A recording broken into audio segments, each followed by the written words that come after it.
don't know who constructed what we know as the Yiddish, or in other words, revive the Hebrew by changing of the songs and the real pronunciations into what they have today, right? Which is why we pulled up Rabbi Eliezer ben Yehudi, or Yehuda Salah. And it says, straight to the point, Eliezer ben Yehuda in the 1858 to 1922, not a rabbi but a linguist and a Zionist known as the reviver of the Hebrew language, transformed Hebrew from liturgical language into a modern spoken language, created new Hebrew words, and promoted Hebrew-only education. Created new Hebrew words. One more time. Created new Hebrew words. So you see where it comes from. Let's keep going. Let's get to the bottom line. It says bottom line before you go into the rest, because we didn't hide. We went into the rest, but we just wanted to get the bottom line first to remove a point. Bottom line. I mean, right there still. Right there. Right there still. We ain't hiding. We just making sure. Bottom line, this is going into what the ancient Hebrew pronunciation before. It says, yes, there was a W pronunciation around 2000 BC, but again, with an important historical linguistic frame, as you know, right? And that linguistic frame goes into the consonant letters, all right, of the ancient Hebrew. That's the linguistic frame. It's not just W was just put in, it's just W was just there. It was WA. That's part of the consonant letters, which you showed before. Let's continue. It says, short answer, around 3000 BCE in Proto-Semitic, early northwest Semitic, the ancestor of Hebrew. It says W existed as a true consonant. It was pronounced like English W, as in wa, but of course with the E at the end, which is wa, right? Because the true consonant, it was not yet a vowel. Straight up, it was not yet a vowel. I'm making sure you see that from here. Oh, right here, Salah. It wasn't yet a vowel, and it said it was not written as a Hebrew yet, because it was spoken before, right? Now let's go back into the miss one. After Rabbi Eliezer ben Yehuda, it went into this one, which is bottom line with the same information provided with. It says again, ancient Hebrew had no written vowels, which is correct. O, E, and U were never letters. And one more time. O, E, and U were never letters. Vowel marks were added over thousands of years later. O, E, and U were never letters of the ancient Hebrew, as you see. So the vowel marks are added over 1,000 years later. Modern Hebrew pronunciation reflects later traditions, not original spelling. This right here is enough to remove the rest and showcase that those who use Yeshua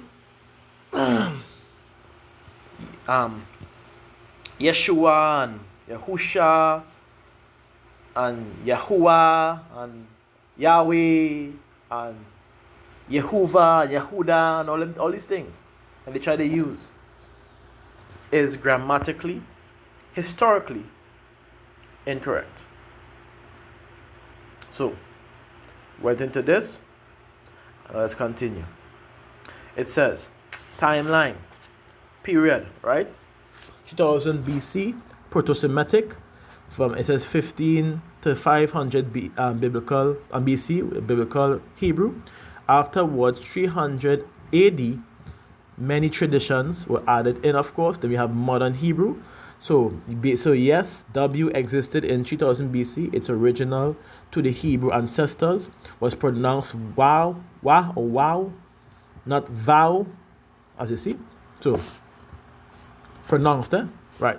Like it says wah, Yahweh, right? Let's continue. I have to add that part there. So let's continue, right? It says We also did this part. It says, were there any W pronunciations in 6000 BC? BC, it says, yes, there was a W pronunciation around 6000 BC, but it depends on which language stage you mean. And short answer, yes, a W sound existed by the 6000 BC in Proto-Semitic, which goes back into what? Our ancient Hebrew, because Semitic goes back to Shem, which he passed on his language to, even which comes down to the lineage to Abraham, having that ancient Hebrew. All right, let's get good. And even earlier in the Proto-Afro-Asiatic, right? So even they had W pronunciations, but we're dealing with the Proto-Semitic because we are the descendants of that. Okay, we come from Shem. Okay. Longer explanation. Proto-Semitic, which is 4500 to 3000 BC. Proto-Semitic definitely had a W sound. It was a voiced labio vela approximant, like English W in water. See that? In water. All right. Let's continue. It says reconstructed W, of course, after. Longer explanation. Right, we just read that. It says reconstructed W. It functioned as a consonant, a root letter, a semi-vowel. As examples, reconstructed, which constructed today is WLD, which is to give birth. Hebrew yalad, after sound change, of course. So I go back into the information. It says, if I can get the rest. Why I know? Oh, that is one I didn't get to grab above. I wanted to get. I want everything. Is it? There it is. It's a good thing I check.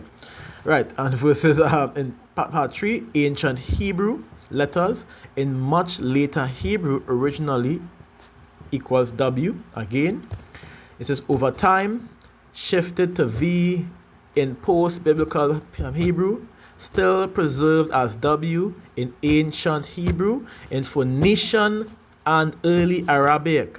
So I go back into the summary. So the summary shows, right? Proto-Afro-Asiatic 6000 BCW, correct. Proto-Semitic 4500 to 3000 BC, yes. So, W correct. Ancient Hebrew early W correct. Modern Hebrew, it's changed. So let's go now into the short answer. So short answer, probably yes. Could you see the 9000? This is the 9000. We asked it for now. 9000 BC. It says a W-like song was existed by around 9000 BC, but we cannot prove it with certainty. Why the answer is probable and not absolute. 9000 BC is pre-writing. Writing appears much later in 3300 BC. See, that's the only reason why they can't prove it, but the rest they could, right? Let's keep going. Anything earlier than that is constructed using comparative linguistics, not direct evidence. What linguistics tell us is Proto-Afro-Asiatic, likely 10,000 BC to 8,000 BC. It says most linguists place Proto-Afro-Asiatic in this time range. I think we go down below. Right, this time range, this reconstruct language almost certainly had W. And why? These songs are extremely stable across languages present in all Afro-Asiatic branches, in Semitic, in Egyptian, in Cushites, in Cushitic, and Cadic, and Berber. If I can get the rest. Why I can't get the rest? I wanted to get the rest. My problem. Of course, screenshot is my problem. I don't know your timing already. I know your timing. If I get the rest here, let me see. Screenshot further. No, I did not. Okay, let's go back into it. All right, 3. Well, controversial. Many linguists agreed on this principle, early human language almost always includes W. Why? Because W is easy to pronounce, requires minimal tongue um, precisions, common in infant speech, appears in unrelated language families worldwide. This strongly suggests that by 9000 BC, humans were already using a W-like sound. I keep going to the rest. So the timeline for it now, the diagram timeline, time 9000 BC, very likely, certainty, highly likely, right? 6000 BC, yes. Proto-Semitic, yes. Ancient Hebrew, yes. Yes, human almost certainly pronounced a W sound by 9000 BC, even though we cannot hear recordings or see writings from that time, of course. That's the only reason why. But keep going. I missed one here, so let me see if I get it. I think this was part of the second, is it? This is the first. Yeah, mix up. Let's just read it out. Let's start with this one, we go down with this one, right? Let's start with this one, we go down with this one. So proto-language reconstruction. Many early language families reconstruct a W sound very deep in time, right? Afro-Asiatic W and Afro-Asiatic is W. It says Indo-European, which is W, written as W or U. That's the change, eh? You see the change. Proto-Semitic later in the ancient Hebrew as Wa. Because when they go into the Y, which I can show you right now, it actually pronounces as that. It actually goes as that. That same move. Make sure I have it up there, right? When you go into the Y symbol, it pronounces as right there. If I could go from above, right there. Wa. So they aren't wrong so far.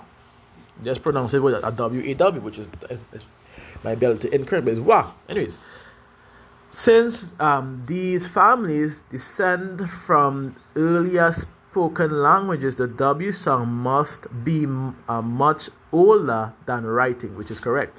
University of W, the W sound is simple, common, cross-linguistically, found in nearly every major language family. See that? This strongly suggests I can't see the rest here. I want to say it. All right. Very early in human speech, including around 9000 BC. It was visited, right? Proto-Semitic evidence, it says, straight up, relevant to Hebrew, Proto-Semitic is reconstructed with a vowel like A, I, and U. Consonants, including W. Consonants, the vowels that was reconstructed because there was no vowels, as mentioned, which we showed before in the ancient Hebrew, like O, E, and U. So it was reconstructed, and the consonants, including, would have been W, all right, because of the pronunciation. But the writing of the text would have been the Y symbol, which we show. Standard sources, Mosokati, ETAL, comparative grammar of the Semitic language. All right, then we have a next link, which you can grab also, which is the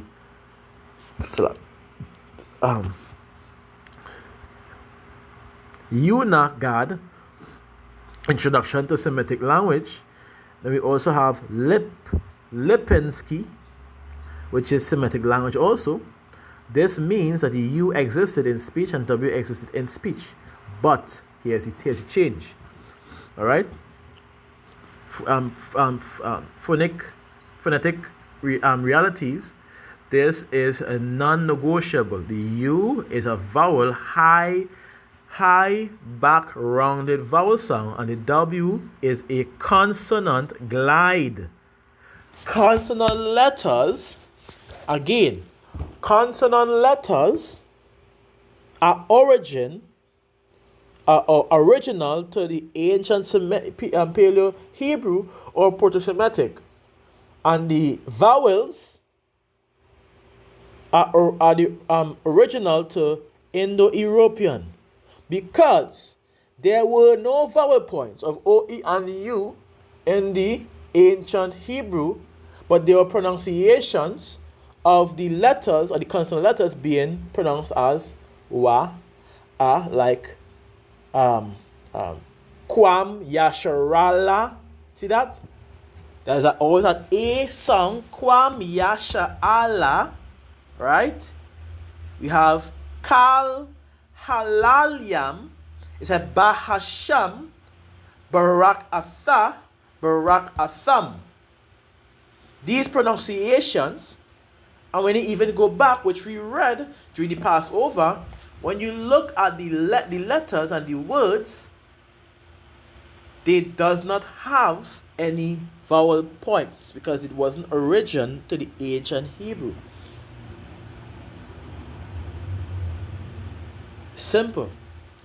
Like mashpatiam, mashapatiam, adawamiam, gawayam, ayabyanawa. These sounds are original to the consonant Hebrew letters because the vowel points were added in after. And we can prove it by just keep reading. But let's stay tuned until the next one.